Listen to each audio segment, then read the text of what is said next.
Get on up. Everybody right there. Get into it. Everybody right there. Get involved. Everybody just come on up. Come on up. Today's guest is Larry Brooks, author of Buffalo Niagara, Diagnosis and Prescription for Change. Larry, in your book, you talk about how Buffalo is really doing and how do we measure success. From your research and insight, what do you have to say? How is Buffalo really doing? Well, in order to describe the health of a community, however you describe the community, you have to look at four dimensions: human, social, economic, and environmental capital. And human capital has to do with the population, its health, its size, its dynamics, its education, and so on. Social capital has to deal with the quality and quantity of human relationships among the people of the population.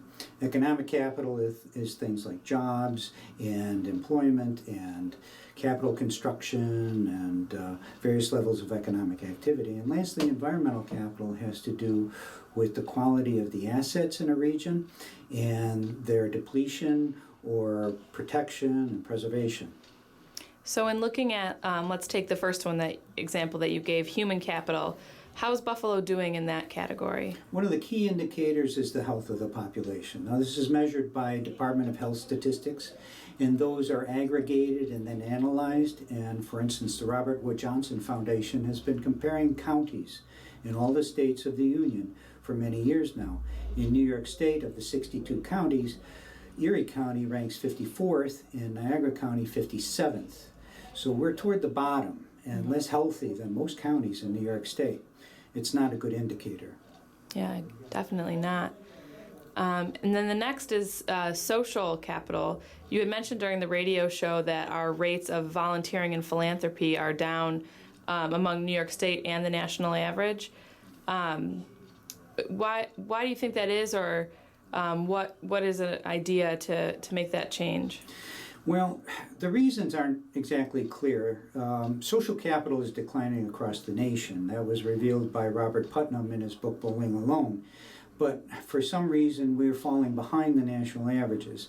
Now, in my book, I interviewed some community leaders who suggest that the type of volunteering and philanthropy in this area is informal. They're random acts of kindness, not those kinds of things that are formally recorded. So they're suggesting that we do more of that and less of the kind that where data are collected and then sent to a central agency, a central clearinghouse. We have no proof or evidence that that's happening. It's just a suggestion. That's a possible reason. Okay. Yeah, we think of Buffalo as the city of good neighbors, so I like how you put that with the random acts of kindness. Thirdly, we have economic capital. How is Buffalo doing in that in terms of real estate and the workforce? Well, recently we have had a lot of good news. There's been a lot of good new construction. However, that comes with qualifications, primarily in many other cities where there's new construction. It's almost entirely driven by private capital. But here, in this region, it's driven largely by public capital, that is, massive infusions from the outside, in our case, particularly from New York State, such as the Buffalo Billion. So that's one major qualification. And secondly, it hasn't reached the entire region. The Buffalo Billion, for instance, isn't being felt by residents of the east side of Buffalo or Riverside in Buffalo. So this isn't spread around, and it's not likely these people will benefit from the new jobs generated. And then lastly is the environmental dimension. How is Buffalo doing in that aspect? I know you had mentioned, here in Buffalo we are surrounded by some world-class assets. So how are we doing? We have these wonderful assets, but they're deteriorating because we don't pay adequate attention to caring for them. For instance, Great Lakes water is being threatened by five major forces, one of which is pollution. And in the region, we dump 4 billion gallons of raw sewage into the water every single year.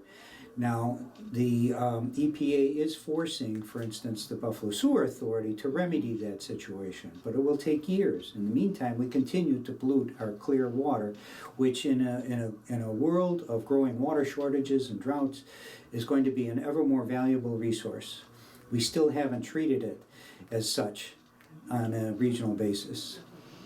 So in your book, you talk about these issues of community dimensions, and you also offer recommendations for change. Would you like to highlight a couple of the recommendations from the book that you offer? Sure.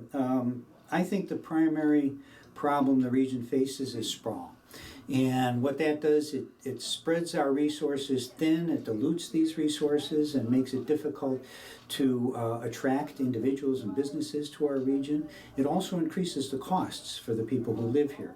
And the number one solution would be to densify the region, that is, concentrate development back toward the central cores of the region.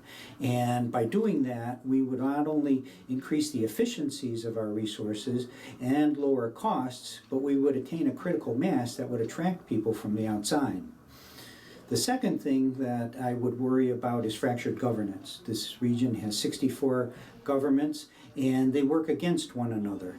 And so my solution would be to try to consolidate governments and work toward a regional government. And that would strengthen all of us by reducing the competition that one village has against a town and different IDAs have against one another. And it would only benefit us. It's only a win-win, is the way I see it. And lastly, the other major problem is segregation. Buffalo is saddled with the reputation of being one of the poorest cities in the country, but in fact, the poverty rates for the metro region are below the national average, which means that the metro area is actually better off than the nation as a whole. Now, if we were to consolidate into a regional government, all of a sudden, we're no longer one of the poorest areas, but actually better than average.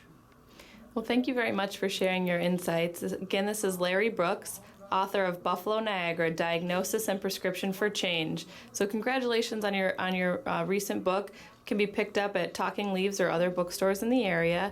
And what's next for you then, Mr. Brooks? A series of public conversations expanding on this conversation about how well we're doing and also discussing the solutions to the problems. Sounds great. Thank you. Everybody Thank you. over there. Get on up, Everybody right there. get into it, Everybody right there. get involved.